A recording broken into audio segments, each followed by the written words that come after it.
처음에 실수가 좀 있었네요. 그 리더스 가이드는 이제 출판사이기도 네, 하지만 이게 조금 네, 처음에 실수가 이게 좀 조금 처음에 실수가 좀 있었네요. 그 리더스 가이드는 이제 있었네요. 출판사이기도 하지만 리더스 가이드는 이제 출판사이기도 하지만 실수가 이게 좀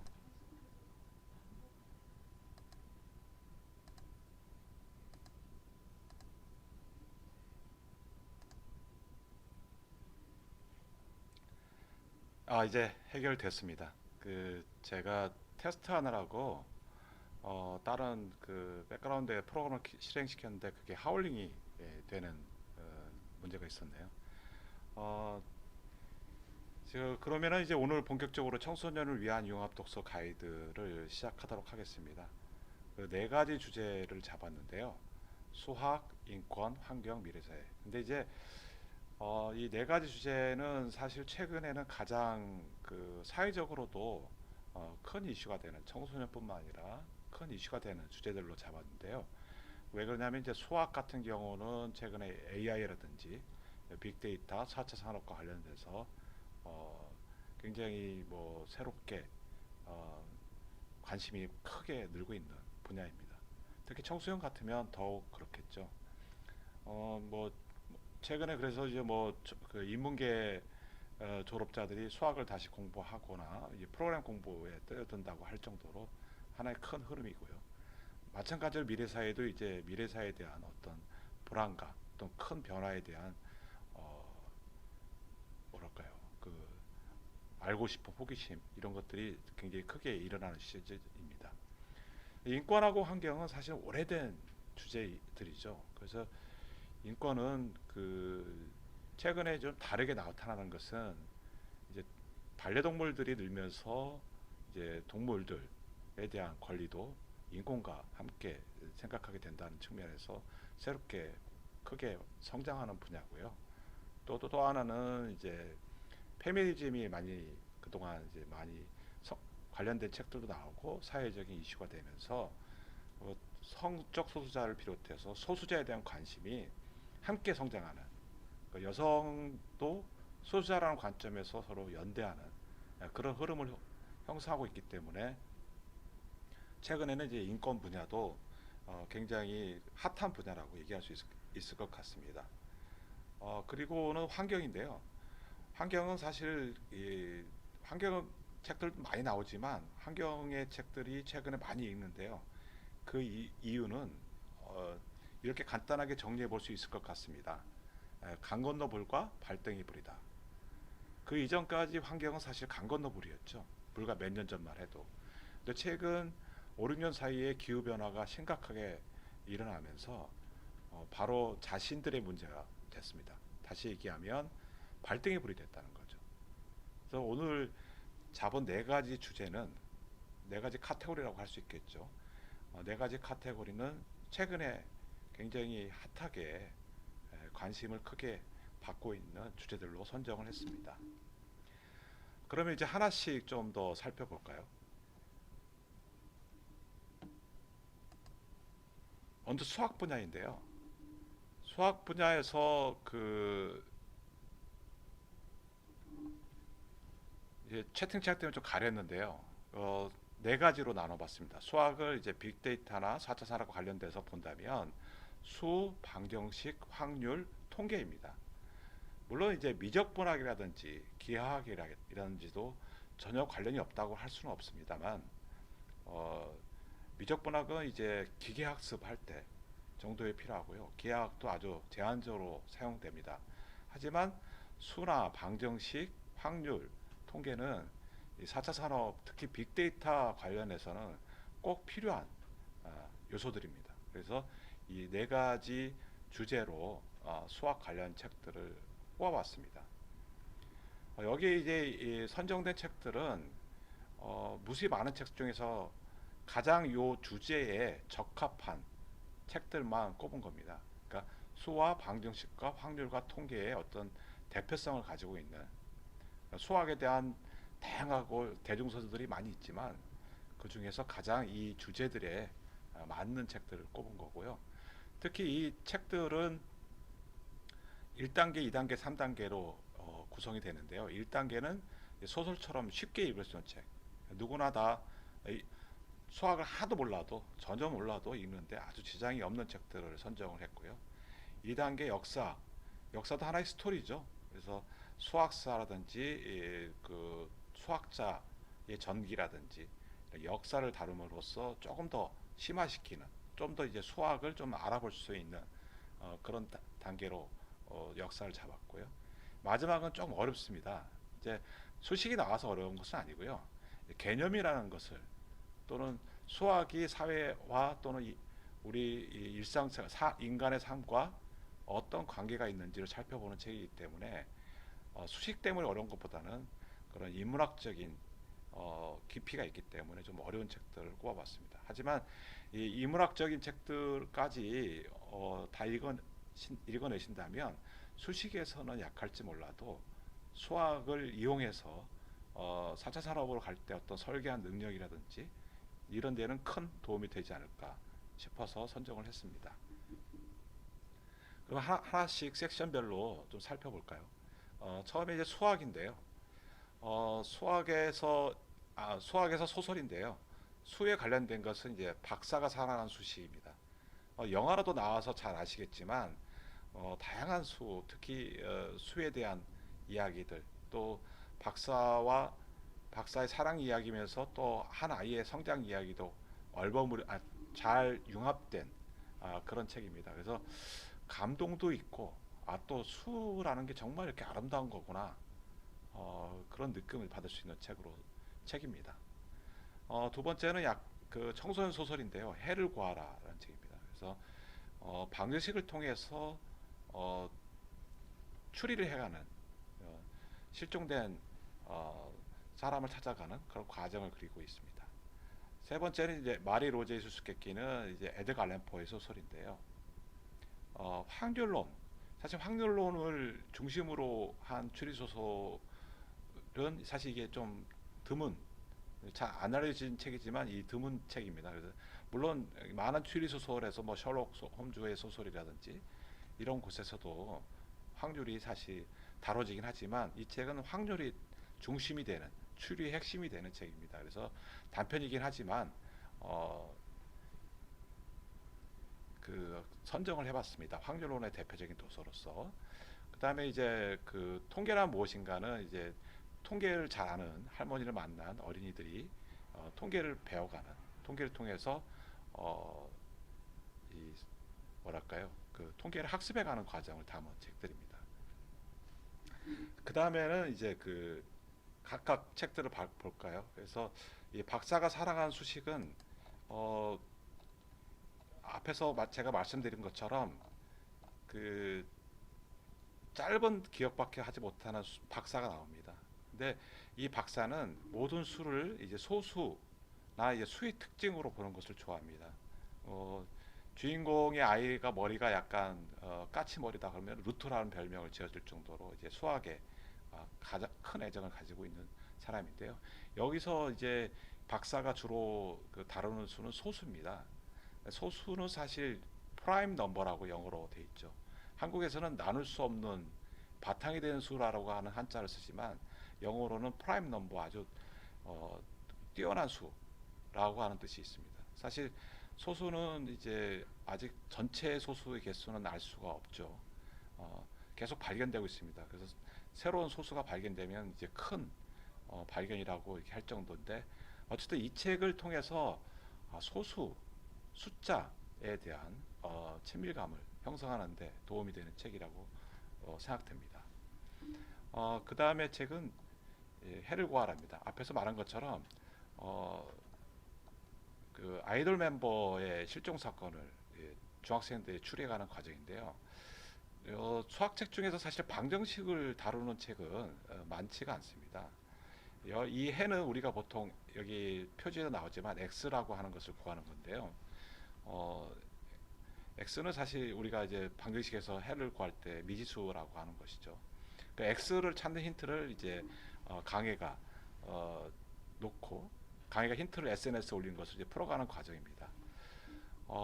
그 나무처럼님하고 오셔서 인사해 주셔서 반갑습니다. 어쨌든 제가 이게 생방송이기 때문에 질문이 올라오면 이제 바로바로 답변할 수 있도록 하겠습니다. 그 다음에 책은 이제 그 아까 말씀드린 마리 로제의 수수께끼입니다. 마리 로제라는 여인이 이제 어, 살인되는데요.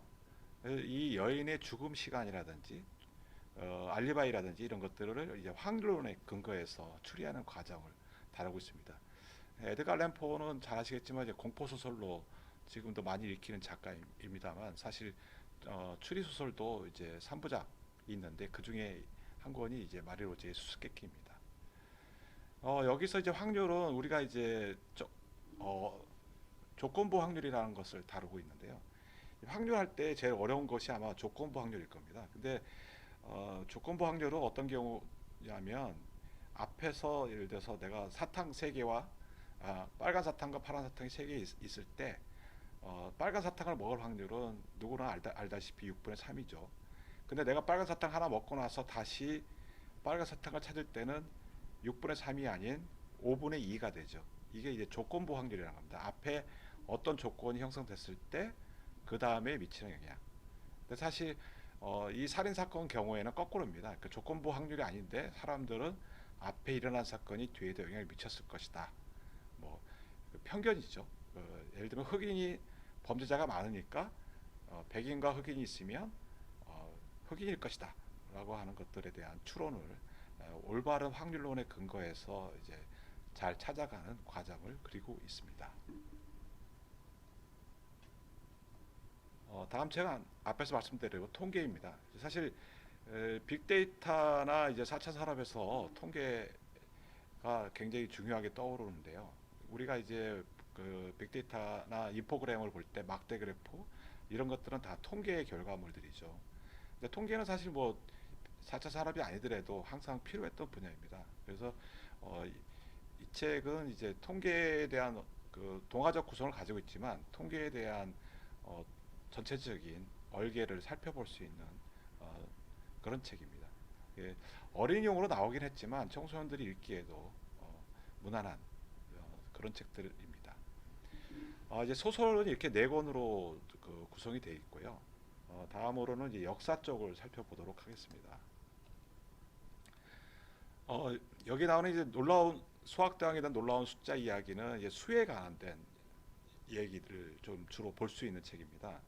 그 숫자의 역사, 수는 어떤 역사, 숫자가 갖고 있는 역사들은 여러 가지 있겠죠. 숫자에 얽힌 역사들, 또 수가 발견되는 과정들, 또 아라비아 숫자가 어떻게 만들어졌는지 이런 이야기들을 담고 있어서 수에 대해서 좀 배울 수 있는, 좀 친숙해질 수 있는 그런 책입니다. 그 다음에 나오는 책은 누구나 읽는 수학의 역사인데요. 이 책도 역시 뭐 그 방정식을 다루고 있어서 꼽아봤는데요. 방정식 말고라도 다양한 수학에 관련된 역사를 담고 있습니다. 그 다음에 책이 이제 뷰티풀 마인드라고 하는 영화로도 상영이 됐죠. 그 존 내시라는 천재적인 수학자 이야기를 담고 있습니다. 그래서 이 뷰티풀 마인드는 사실은 그 수학자의 삶을 담고 있지만 이 그 중간에 나오는 얘기가 이제 확률론과 관련이 있거든요. 그래서 그 확률론과 관련됐기 때문에 뷰티풀 마인드를 이제 역사 쪽에서 선정을 해봤습니다. 그 다음에 이제 법정에선 수학이죠. 그러니까 아까 잠깐 말씀드린 것처럼 통계는 법정에서 굉장히 많이 활용이 됩니다. 그래서 편견으로도 활용될 수도 있고요. 또는 이 범인의 유형을 분석할 때도 사용되고 그렇기 때문에 법정에선 수학은 주로 통계 관련된 책입니다. 그래서 통계 관련돼서 역사를 볼 때 좋은 책으로서 법정에선 수학을 선정해 보았습니다. 한 권씩 좀 살펴볼까요? 놀라운 숫자 이야기는 그 원시 사회부터 오늘날의 아라비아 숫자까지 이제 수의 역사를 알 수 있게 하는 책입니다. 어, 고고학자가 썼어요. 수학자가 쓴 것이 아니고요. 그래서 역사 또 옛날의 고고학, 옛날의 고대의 역사도 함께 생각해 볼 수 있는 그런 책입니다. 그 다음에 이제 누구나 읽는 수학의 역사는 학교에서 배우는 이제 대표적인 수학 개념들을 수학사를 통해서 이제 정리해 보는 수 있는 책인데요. 다루는 분야는 이제 방정식뿐만 아니라 함수, 이제 컴퓨터까지 다루고 있습니다. 그래서 이 여기에는 물론 이제 그 통계 이야기도 다루고 있는데요. 나이팅게일이 잘 알려져 있겠지만 나이팅게일이라고 하는 분이 실제로 이제 병사들을 별도의 공간에서 치료할 때 치료 효과가 높다. 1차 세계대전 때 그랬죠. 그 이후로 이제 수백만 명의 생명을 살 수 있는 어, 설득을 할 때 이 수학을 이용했습니다. 그래서 이 수학의 역사에는 그렇게 다양한 역사 속에서 수학이 했던 역할들을 볼 수 있는 책입니다. 그 다음에가 이제 그 게임 이론을 담은 뷰티풀 마인드인데요. 존 내시는 사실 이제 나중에는 정신질환으로 이제 병원에도 돼 있는데 이분이 이제 이 뷰티풀 마인드를 만들었을 때보다 몇십 년이 지난 후에는 이제 노벨 경제학상을 수상합니다. 사실 수학자들 중에는 노벨 경제학상을 받은 사람들이 많죠. 근데 이 뷰티풀 마인드는 내시 균형이라고 하는 것을 어, 한 건데요. 내시 균형이라고 하는 것은 뭐냐면은 어, 여기서 이제 나오는 예를 들자면 여자 세 명이 있고 남자 세 명이 이제 바에 들어갑니다. 근데 남자 세 명이 한 명이 예쁜 여자를 선택할 때는 이제 갈등이 되고 실제로 짝이 구성되지 않는다는 거죠. 갈등으로서 해결되지 않은 상태로 남아 있다라고 하는 것이고요. 이제 내시의 균형은 사실 약간씩 한 발씩 양보를 했을 때 그 세 쌍이 다 구성되고 친구 관계도 깨지지 않을 수 있는 균형 상태를 수학적으로 계산한 겁니다. 일종의 게임 이론인데요. 그 게임 이론하면 이제 대표적인 것이 그 제수의 딜레마죠. 제수의 딜레마하고 사실 결론은 내시균형하고 결론은 똑같습니다. 어쨌든 두 사람 다 자백하는 것이 가장 안정적인 선택인데요. 내시균형은 사실은 약간 더 집단적인 안정성, 집단의 이익을 더 우선시할 때 서로 간의 이익도 더 커진다라고 하는 그런 어, 수학 이론인데 경제학에서도 사실은 이기적인 이기적인 관점에서만 했을 때의 문제점들을 이 내시균형이라고 하는 걸 통해서 사실 새로운 관점을 했기 때문에 경제학상을 받을 수 있었습니다. 어쨌든 그 내시균형은 확률론에서 얘기하는 이제 경우의 수를 가장 안정적으로 보여줄 때 나타나는 어, 하나의 확률론 함수라고 수학이라고 보실 수 있을 것 같습니다. 다음 책은 이제 그 법정에선 수학인데요. 어, 법정에서 이 책은 참 정말 재미있습니다. 저도 조금 읽어보면서 참 재밌었는데 음, 법정에서 수학이 어떻게 활용되느냐. 사실은 이제 물론 이제 증인이나 증거가 있을 때는 어, 명백하게 그거는 이제 범죄가 되지만 그렇지 않을 때 수학이 동원되는 경우가 있습니다. CSI 못지않게 중요한 것이 수학인데요. 책에 나오는 한 예가 이제 네덜란드 간호사 13건의 살인과 4건의 살인 미수 혐의를 저지른 간호사 이야기인데요. 이 간호사가 사실은 결정적 증거가 없는데도 유죄 판결을 받습니다. 왜 그러냐면은 환자가 중태에 빠졌을 때 현장에 있었던 횟수를 집계해 보니까 이 간호사가 가장 많고 또 가장 그 뭐랄까 예외적인 상황이다. 그래서 그 예외에서 살인을 저지를 수 있는 가능성이 많은 어, 사람으로서 이제 범인이 된 거죠. 그래서 실제로 이런 그 수학적 계산을 통해서 할 때 앞에서 잠깐 얘기한 것처럼 이제 통계도 많이 활용이 되는데 통계는 편견이 있기 때문에 이 법정에서 수학에서 볼 때 좀 논점들이 있는 부분도 있습니다. 이제 이 수학에서 그 수, 방정식, 확률, 그 다음에 통계에 대한 역사를 살펴보았고요. 네, 다음에는 인문학적으로 살펴보겠습니다.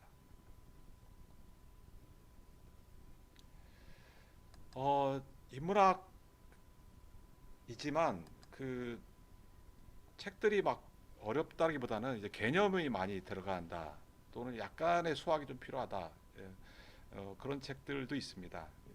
어, 처음에 책은 이제 그 수에 관련된 건 DK 수학의 핵심인데요. 물론 수 말고도 다른 개념들을 돼 있는데 이 DK라고 책 제목에 있는 것들은 영국의 유명한 백과사전 출판사 DK에서 출판한 책을 한국에서 번역했다는 뜻입니다. 그래서 DK 책들 보시는 분들은 아시겠지만 이 그림, 책 표지에 나오는 것처럼 그림과 사진들이 많이 들어있기 때문에 어, 이해하는데 어, 굉장히 도움이 됩니다. 개념을 설명할 때 그림을 통해서 설명하기 때문에 아주 도움이 되는 책이고요. 소설처럼 아름다운 수학 이야기는 에세이를 읽는 것처럼 이렇게 이야기가 술술술 진행이 되다가 그 중간중간에 수학의 방식들이 나오는 그런 책입니다. 어, 그 원래 이제 소설가이기도 하고 수학 강사이기도 한 소설로 등단하고 수학 강사이기도 한 저자가 쓴 책이라 아마 그런 특징이 잘 반영이 된 것 같습니다. 오래된 책인데 꾸준히 읽히는 책입니다. 그 다음에 이제 수학이 필요한 시간. 여기 이 책은 뭐 다시 수학이 필요한 시간이라는 책이 또 나왔을 정도로 큰 인기를 끄는 책인데요. 수학 강의를 바탕으로 해서 쓴 책입니다. 강의를 사실 다시 책으로 묶은 책인데요. 그 일반인들 눈높이에서 볼 때 수학의 인문학적인 또는 사회학적인 의미를 수학자이지만 굉장히 잘 설명한 책입니다. 좀 이따가 이제 좀 더 구체적으로 살펴보겠습니다. 그리고 이제 마지막은 새빨간 거짓말 통계인데요. 통계는 3대 거짓말 중에 하나죠. 그만큼 어, 오류가 그러니까 거짓말을 할 수 있는 요소가 많습니다. 그것도 조금 더 살펴보도록 하겠습니다. 첫 번째 책은 이제 DK 수학의 핵심인데요. 여기에는 이제 숫자뿐만 아니라 연산, 기하, 수열, 통계, 확률, 게임 이론 등을 다 아우르고 있습니다. 그래서 어, 어린이용이지만 이제 이제 어린이 초등 고학년이라고 하면 청소년이 읽기에도 사실 쉬운 책들은 아니죠. 그래서 개념을 잡는데 특히 문과반 공부하신 분들이 개념을 잡는 데는 어린이 책이 굉장히 좋습니다.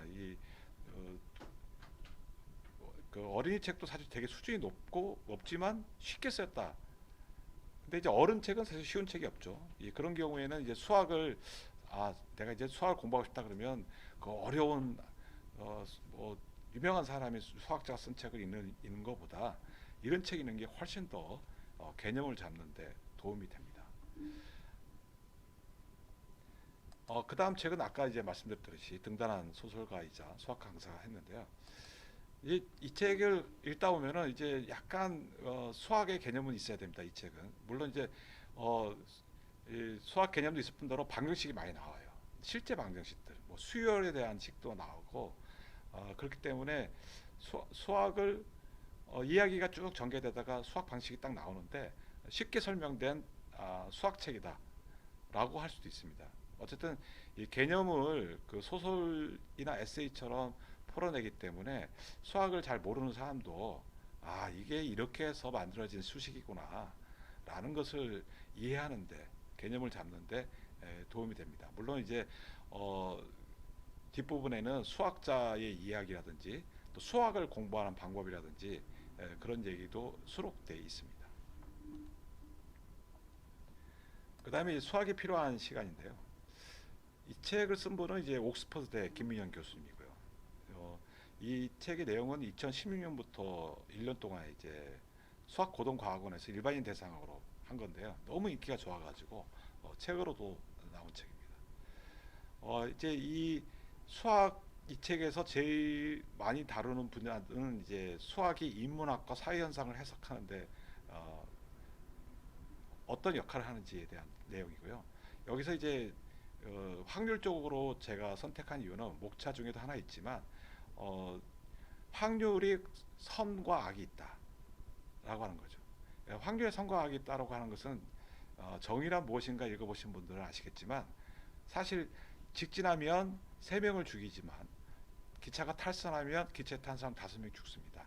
이때 이때 확률적으로 또는 통계학적으로 보자면 어떻게 선택할 때 더 많은 사람이 살아남느냐 사실 이런 문제가 있는데 수학에서는 그냥 8분의 5와 8분의 3이라고 하는 확률론이 나오지만 인간으로 봤을 때는 선과 악으로 그걸 해석하죠.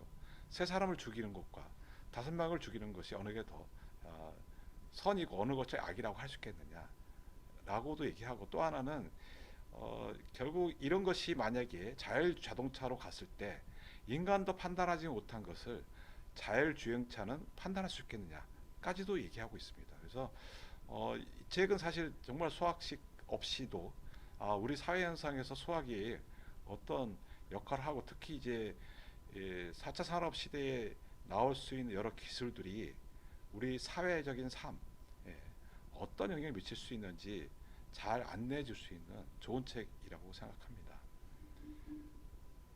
그리고 이제 마지막으로 새빨간 거짓말 통계인데요. 이제 또 여기 나오는 통계들은 정말 그 권력자들 또 이 뭐랄까요 그 언론들이 또 기업들이 어떻게 사람을 속이는지에 대한 얘기를 합니다. 좀 흥미로운 얘기가 있는데요. 요즘 주식들 많이 하시니까 어떤 이제 애널라이저가 6번을 맞췄어요. 그래서 6번 맞추니까 이제 그 메일로 6번을 보냈는데 6번 다 맞췄어요.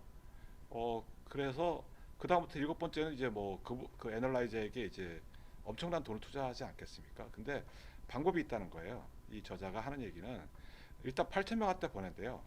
특정 주식이 올라간다고 내린다고.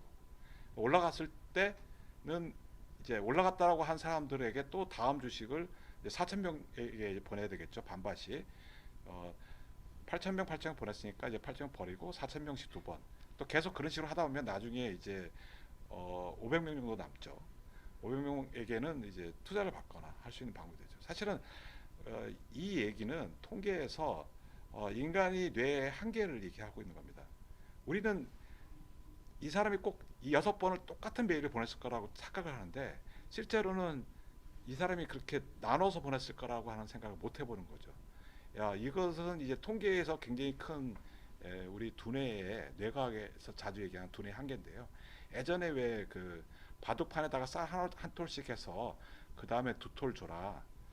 그렇게 됐지 않습니까? 그렇게 했을 때 마지막에 쌀 때는 3보다 더 큰 쌀이 쌓여야 되는데 우리는 한 톨씩 주면 뭐 끝까지 거 이렇게 생각한다는 거죠. 그게 이제 통계에서 통계가 왜곡을 할 수 있는 그래서 경제학이라든지 정치학이라든지 이런 부분에서 왜곡할 수 있는 근거가 인간은 거기에 대한 사고하는 훈련을 안 했기 때문에 자신이 관성적으로 사고하기 때문에 우리가 통계에 자주 속는다. 그런 얘기입니다. 그래서 이 책은 이 통계에 속지 말아라라고 하는 그런 관점입니다.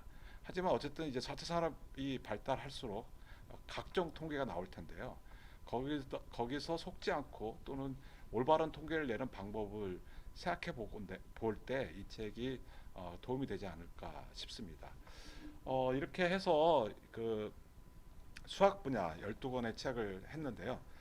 어, 제 생각에는 이걸 다 읽는다면 이제 수학을 좀 아는 또는 수학식을 몰라도 수학에 대해서 어디 가서 수학적인 사고를 할 수 있는 그런 사람이 되지 않을까 싶습니다.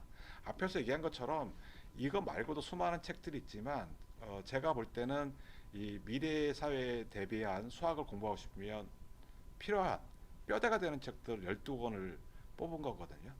물론 다른 책이 나쁘다는 뜻은 아닙니다. 다만 이제 4차 산업 또는 미래 사회에 대비하기 위해서 수학책을 읽는다면 이 12권을 좀 뼈대로 해서 읽고 그 뼈대에서 좀 더 확장해서 책을 읽는다면 이제 뭐랄까요 수학에 대한 막연한 두려움 4차 산업은 다 수학을 해야 되는데 이런 것들에 대해서 벗어날 수 있지 않을까 그런 생각이 듭니다. 그 잠깐 이제 제가 그 다음 섹션이 인권 하기 전에 미리 만들어낸 프리뷰 영상을 좀 보면서요. 저는 잠깐 좀 쉬었다가 오겠습니다.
책이죠. 그래서 특히 네, 수학에 관련된 책들을 좀 모아봤습니다. 그래서 우리가 보통 이제 수학을 다시 많은 사람들이 공부하려고 하는 이유가 이제 빅데이터나 인공지능에서 수학이 많이 필요하다는 것이 널리 알려졌기 때문인데요. 수학에서 주로 이제 빅데이터나 AI에서 필요한 것들은 수, 방정식, 확률, 통계입니다. 어, 물론 뭐 수학에는 기하학이라든지 뭐 미적분도 있지만 주로 이 네 가지가 많이 사용되고요. 이 각각의 네 가지 분야에서 수식이 거의 없고 이야기를 중심으로 된 책들을 뽑아봤습니다. 그래서 첫 번째에서는 이제 소설 중심으로 책들을 뽑아봤고요. 두 번째는 각각의 주제별로 또 역사를 뽑아봤습니다. 세 번째는 이제 조금 더 나아가서 소설과 역사에서 조금 수학의 재미를 붙였다면 이제 인문학을 통해서 수학을 좀 더 깊이 이해할 수 있는 그런 책들을 선정해 보았습니다. 수에 관련된 소설은 이제 첫 번째가 박사가 사는 수식이라는 책입니다. 그래서 굉장히 영화로도 나오고 유명한 책이죠. 그래서 특히 소수라고 하는 것을 가지고 많은 이야기들이 전개되기 때문에 수학하고 친해지기 좀 쉬운 그런 책입니다. 그다음에는 이제 그 방정식을 통해서 추리를 하는 그런 책은 그런 청소년 소설이죠. 이제 해를 구하라가 그런 책입니다. 어, 세 번째는 이제 에드가 알렌 포의 소설인데요. 확률을 통해서 탐정이 추리해가는 과정을 그린 소설입니다. 그다음에 이제 네 번째는 이제 그 어린이를 위한 통계란 무엇인가라는 책인데요. 그, 그 통계에 관련돼서 이제 동화 형식으로 통계에 관련된 여러 가지 법칙들을 살펴볼 수 있는 책입니다. 이제 소설에서 조금 이런 그 수학에 관련된 내용들을 좀 재미를 느꼈다면 이 역사를 통해서 약간 더 넓게 가보려고 합니다.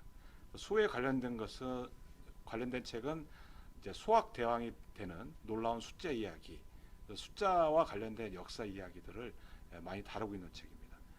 그 다음에 방정식에 관련된 역사는 이제 누구나 읽는 수학의 역사. 물론 이제 두 권 다 수만 중심으로 돼 있고 방정식만 돼 있는 것은 아니지만 어쨌든 이제 숫자의 중심이 좀 더 많이 있고 그 다음에 누구나 읽는 수학의 역사에서는 이제 방정식에 좀 더 많이 가 있는 책입니다. 세 번째는 이제 뷰티풀 마인드라고 영화로도 나왔던 책인데요. 넷이라고 하는 아주 천재적인 수학자. 하지만 이제 정신질환으로 큰 고통을 받았지만 뷰티풀 마인드 영화에서 아마 보신 분들 알겠지만은 그 아주 어려운 상황에서 확률적으로 모든 사람들이 행복한 만족을 하기 위한 선택이 무엇인지 그런 내용을 담고 있는 넷이 균형이라고 하는 그런 내용이 담겨져 있습니다. 그래서 물론 이 넷시에 대한 이야기가 다 차 있지만 이 경제학적으로도 의미 있는 어떤 선택의 과정을 잘 볼 수 있는 책이라고 볼 수 있습니다. 그다음에 법정에서 수학이라고 하는 것은 이제 주로 우리가 법정에서 편견이 작용한다 할 때 대부분이 통계하고 관련이 돼 있습니다. 그래서 이 통계가 사실은 어떤 면에서는 어떤 사람들에게 불리하고 인종적인 차별을 겪거나 그런 사람들에게 불리한 또는 어떤 통계가 또 실제로 이제 문제 해결에 도움을 주는 그런 내용들을 담고 있습니다. 그래서 조금 더 이제 깊이 들어가서 이제 인문 섹션인데요. 인문 섹션은 이제 DK라는 영국의 아주 유명한 백과사전을 내는 출판사